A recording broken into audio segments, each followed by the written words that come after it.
ఊ అంటావా మావా ఇది కేవలం ఒక పాట కాదు, మగాళ్ల చూపు మీద వచ్చిన ఒక వైరల్ స్టేట్మెంట్. పాట స్టార్టింగే ఒక పవర్ఫుల్ నిందతో ఉంటుంది. దాని అసలు థీమేంటో అక్కడే చెప్పేస్తుంది. లిరిక్స్ మొదటగా ఒక అమ్మాయి బట్టల గురించి మాట్లాడుతుంది, వాటిని ఎలా జడ్జ్ చేస్తారో చూపిస్తుంది. ఇక్కడ వేర్వేరు డ్రెస్సుల్ని పోల్చి చాలా షార్ప్గా ఒక పాయింట్ చెప్తుంది ఈ పాట. చూసారా, ఈ ఒక్క లైన్తో తప్పు బట్టల్లో కాదు, చూసే కళ్లల్లోనే ఉందని తేల్చేస్తుంది. ఇక ఇక్కడితో ఆగదు. ఈ విమర్శ బట్టల నుంచి వాళ్ల ఫిజికల్ అపియరెన్స్ వైపు వెళ్తుంది. లిరిక్స్లో అమ్మాయి స్కిన్ టోన్ ఫేర్గా ఉంటే ఎలా రియాక్ట్ అవుతారో చూపిస్తారు. అదే అమ్మాయి డార్క్ స్కిన్తో ఉంటే రియాక్షన్ మారుతుంది, కానీ ఆ చూసే చూపు మాత్రం మారదు.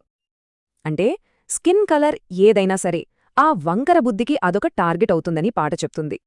ఇదే లాజిక్ను కంటిన్యూ చేస్తూ లిరిక్స్ ఇప్పుడు ఒక అమ్మాయి హైట్ని తీసుకుంటుంది. హైట్ తక్కువన్నా సరే జడ్జ్మెంట్ మాత్రం కామన్, అస్సలాగదు.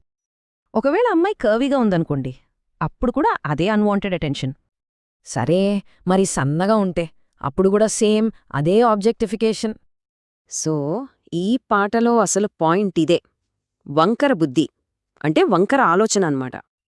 ఇక ఇక్కడి నుంచి ఈ ఆర్గ్యుమెంట్ ఒక యూనివర్సల్ కంక్లూజన్కి ఎలా వెళ్తుందో చూద్దాం. సమాజంలో మంచివాళ్లలా బిల్డప్పిచ్చేవాళ్ల హిపోక్రసీని కూడా ఈ పాట వదలదు. ఈ పైపై వేషాలన్నీ తీసేస్తే లోపల అందరిది ఒకటే తీరని లిరిక్స్ అంటున్నాయి.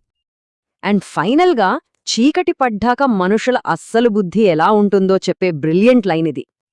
అందుకే ఈ డైరెక్ట్నెస్, దానికి తోడు ఆ క్యాచీ బీట్ ఈ పాట అంత పెద్ద హిట్ అయ్యింది. ఇక మన ముందున్న ప్రశ్న ఒక్కటే, ఈ పాటలోని మాటలు నిజంగా మన సమాజానికి అద్దం పడుతున్నాయా?